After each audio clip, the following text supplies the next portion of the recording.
सुंदरपुर नाम के गांव में हरिहर नाम का एक आदमी रहा करता था। उसे कुछ काम धंधा ना होने के कारण वो हमेशा खाली बैठा रहता था। एक दिन हरिहर गांव में ऐसे ही टहल रहा था तो उसे कुछ शैम्पू की खाली बोतलें मिली। उसे हाथ में लेकर हरिहर मन में सोचने लगा, इतनी सारी बोतलें, लगता है लोगों ने शैम्पू खत्म हो जाने के बाद फेंक दी है। क्यों ना मैं इसका कुछ इस्तेमाल करूं? ऐसा मन में सोचकर हरिहर घर से एक थैला लेकर आता है। उसमें सारी शैम्पू की बोतलें भरता है।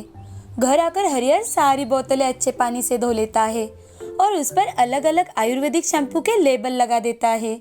उसका ये काम देखकर उसकी पत्नी शीला हरिहर से, अरे रे रे रे, आप ये सब क्या कर रहे हो? मेरे घर में बाजार का कूड़ा क्यों उठा कर लाए हो? अरे शीला, तुम्हें कुछ समझता ही नहीं। मैं इससे अब बिजनेस करने वाला हूँ, बिजनेस। कैसा बिजनेस? भंगार बेचने का क्या? अरे तुम जाओ यहाँ से। भगवान ने तुम्हें कम अक्ल दी है ना, इसलिए तुम चूल्हा चौका ही संभालो। मुझे मेरा काम करने दो। शीला वहां से मुंह फुलाकर चली जाती है। तभी हरिहर सारी बोतलें एक जगह रखकर उसमें अलग अलग सुगंध वाले साबुन का पानी भर देता है और अगले दिन वो सारी बोतलें लेकर बाजार चला जाता है। बाजार जाकर हरिहर एक टेबल पर अपनी शैम्पू की बोतलें रख देता है और जोर जोर से चिल्लाते हुए, शैम्पू ले लो, शैम्पू, आयुर्वेदिक शैम्पू। एक बार लगाओगे तो घने बाल आ जाएंगे। हरिहर जोर जोर से आवाज लगाकर शैम्पू बेचना शुरू कर देता है। तभी एक बूढ़ा आदमी उसके पास आकर, अरे बेटा, अगर मैंने ये शैम्पू लिया तो क्या मेरे बाल वापस आ जाएंगे? हाँ हाँ बूढ़े बाबा, क्यों नहीं। अगर आप ये आयुर्वेदिक शैम्पू लगाओगे तो आपको बहुत फर्क पड़ेगा। आपके बाल काले और घने हो जाएंगे। हरिहर की बातें सुनकर बूढ़े आदमी ने पैसे निकालकर आयुर्वेदिक शैम्पू खरीदा और वहां से चला गया। ऐसे ही दिन बीत रहे थे। हरिहर अपने शैम्पू ग्राहकों को कुछ न कुछ बताकर बेचा करता था। एक दिन उसके दुकान पर एक आदमी आकर, अरे भाई, तुम्हारे शैम्पू से तुमने कहा था कि बाल अच्छे हो जाएंगे, मगर इस शैम्पू से नहाया तो झाग ही नहीं निकलता और बाल भी बहुत झड़ रहे हैं।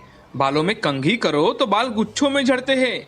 अरे भाई, ये झाग वाले जो शैम्पू होते हैं उससे हमारे शरीर पर बहुत बुरा असर पड़ता है और तो और आंखें और त्वचा भी खराब हो जाती है। इसीलिए मैं आयुर्वेदिक शैम्पू बनाकर बेचता हूँ, जिससे लोगों का स्वास्थ्य भी ठीक रहे। इस महंगाई के जमाने में लोग तो पैसा कमाने का ही सोचते हैं, लेकिन मैं लोगों को अच्छे और सस्ते दाम में शैम्पू बनाकर बेचता हूँ। अरे मगर उससे बाल बहुत झड़ते हैं। अरे भाई, ये आयुर्वेदिक प्रोडक्ट है, इसके कारण वो धीरे धीरे असर करेगा और आयुर्वेदिक होने के कारण तुम्हें कोई हानि भी नहीं होगी। हरिहर की बातें सुनकर वो आदमी नया वाला शैम्पू दुगने दाम में खरीद लेता है और वहां से चला जाता है। हरिहर का धंधा बहुत अच्छी तरह से चल रहा था। एक दिन हरिहर के पास एक औरत आती है और वो हरिहर से, अरे भैया, तुम्हारे शैम्पू से जब से मैंने नहाया है तब से मेरे बाल बहुत झड़ रहे हैं। मैं अब क्या करूं? अरे बहन जी, मेरे शैम्पू की वजह से ऐसा हो ही नहीं सकता। तो क्या मैं झूठ बोल रही हूँ? बहन जी, अगर खेत में घास उग जाए तो हम उसे खेत से निकाल फेंकते हैं। वैसे ही हमारे सर पर जो अनचाहे बाल होते हैं वो इस शैम्पू से झड़ जाते हैं। आप चिंता मत कीजिए, आपके बाल जल्द ही वापस आ जाएंगे। क्या तुम सच कह रहे हो भैया? हाँ, आप चिंता मत कीजिए। और हाँ, अगर आप चाहो तो ये नया वाला शैम्पू इस्तेमाल करके देखिए, आपको बहुत पसंद आएगा।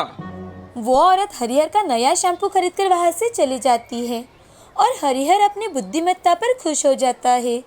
उसी जगह पर उसका नौकर राजू ये सारी बातें सुनता है और हरिहर से कहता है, मालिक, आप ऐसी चिकनी चुपड़ी बातें करके लोगों को फंसाते हैं। अगर लोगों को सच का पता चल गया ना तो हमारा धंधा ही बंद हो सकता है। अरे राजू, कुछ नहीं होता।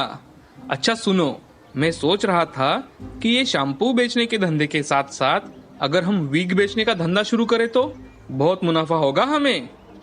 मालिक, यहाँ इस गांव में शैम्पू आसानी से नहीं मिलता था, इसीलिए अपने शैम्पू बेचने का धंधा शुरू किया। अब आप विग बेचने का धंधा शुरू करना चाहते हो। हमारे पास से विग कौन खरीदेगा? लेकिन बड़े शहरों में ये धंधा अच्छी तरह से चलता है, मुझे नहीं लगता यहाँ चल पाएगा। अरे तू बस देखता जा राजू, मेरा ये भी धंधा कैसे चलता है। और हाँ, कल से तुम विग बेचने बैठोगे, समझे? जैसा आप कहें मालिक। हरिहर की बातें सुन राजू सोच में पड़ जाता है और अपना काम करने के लिए निकल जाता है। तभी हरिहर शहर जाकर बहुत सारे अलग अलग बालों वाले वीग लेकर आता है और उसे अपने दुकान से थोड़ी ही दूर ठेला लगाकर राजू को बेचने के लिए कहता है। हरिहर का शैम्पू लगाने की वजह से बहुत से लोगों के बाल झड़ गए थे, इसीलिए बहुत से लोग सोच में पड़ गए थे। तभी एक दिन श्याम नाम का आदमी अपने दोस्त राम से, अरे भाई, मैंने जो बाजार में नया शैम्पू वाला आया है ना, उसके पास से शैम्पू लेकर मेरे बाल धोए तो देखो मेरे सर के सारे बाल ही चले गए।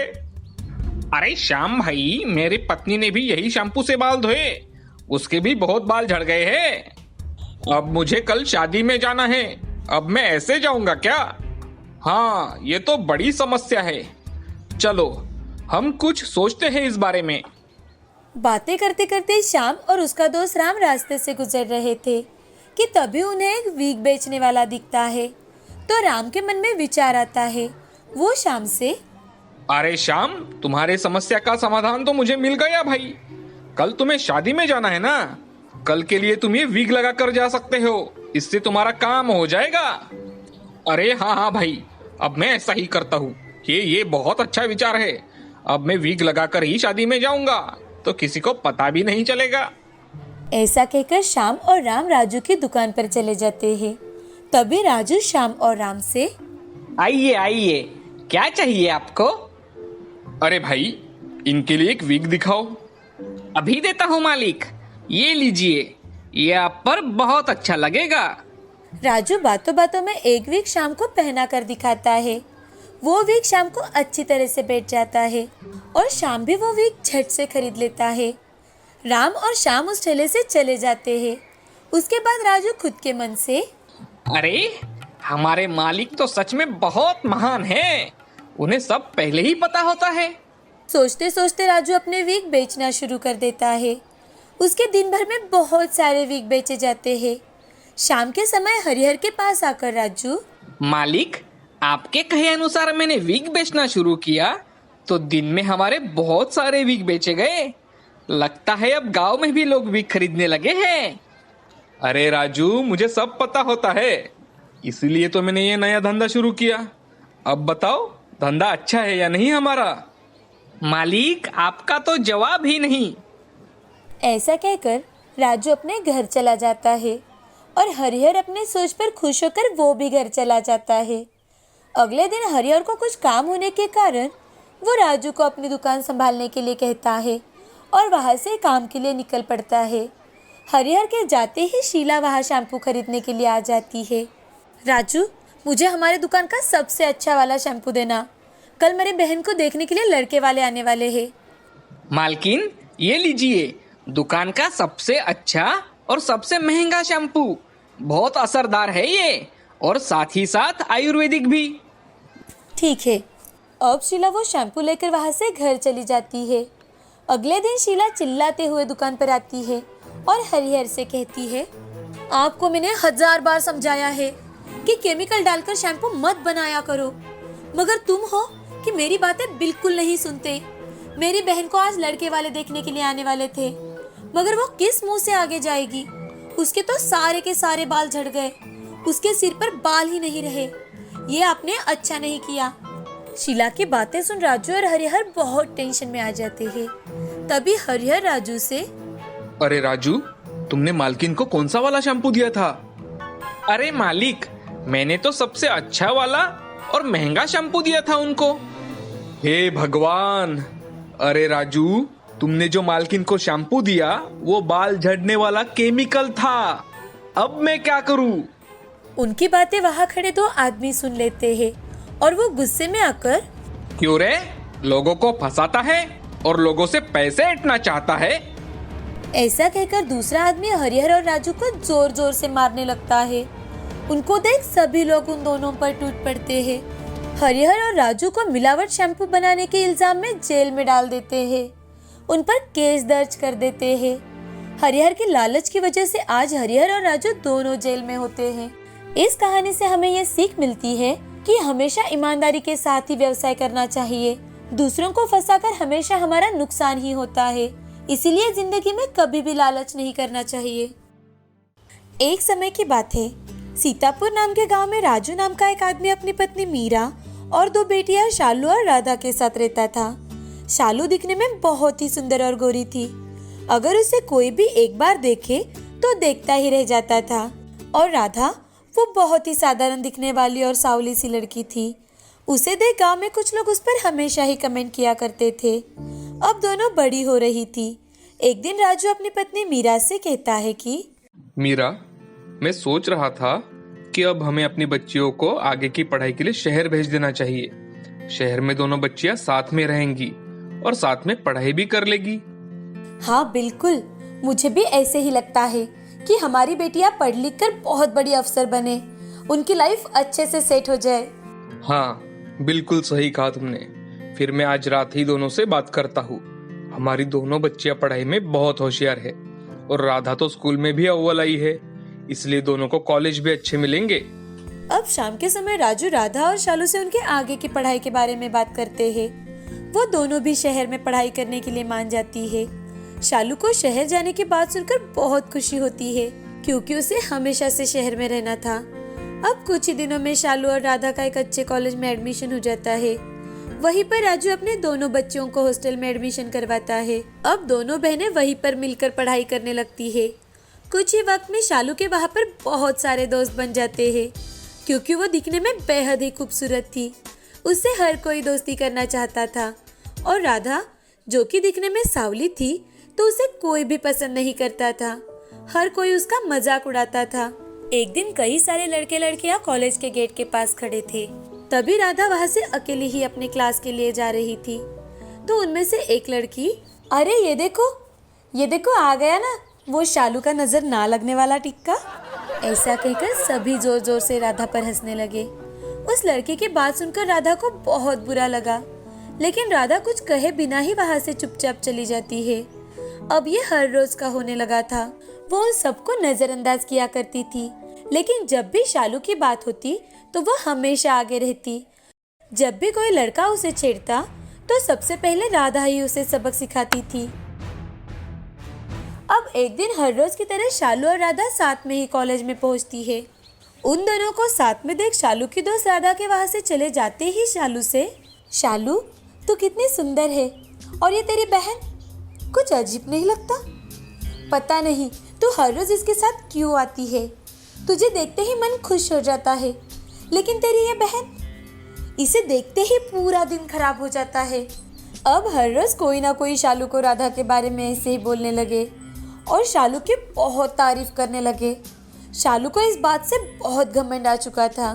उसे लगने लगा था कि इस दुनिया में उसके जैसा कोई भी सुंदर नहीं है, और राधा वो तो बिल्कुल ही बदसूरत है। शालू अपनी सहेलियों की बात मानकर राधा से बदतमीजी से बातें करने लगी थी और अब उसका साथ भी नहीं देती थी। उसने उसे बिल्कुल अकेला कर दिया था। एक दिन दोनों बहनें कॉलेज में जाने के लिए तैयार होने लगती है।